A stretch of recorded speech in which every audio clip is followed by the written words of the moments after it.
من كيد الكائدين.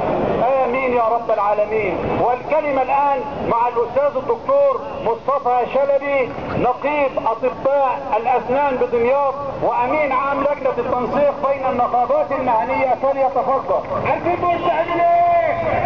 عامل ايه؟ حتى الدستور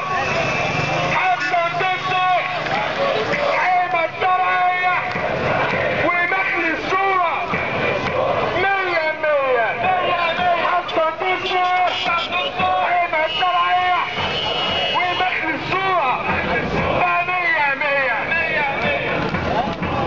بسم الله الرحمن الرحيم. أيها الإخوة، من هذا الميدان الطاهر الذي بدأ فيه الثورة الطاهرة في دمياط، وقف الجميع في ثورة الضميطة من هذا الميدان، كلهم يبتغون وجه الله والوطن. محدش كان واقف لمصلحة شخصية. لو تتذكروا الامن وهو واقف على الرصيف ده وهو بيقصص فينا وبيطاردنا في الشارع ده وبيضرب علينا الانابل بالسلاح من دموع، والشباب بيصمم على الوقوف وحماية المنشآت والمؤسسات ومديرية الامن حتى مبنى امن الدولة.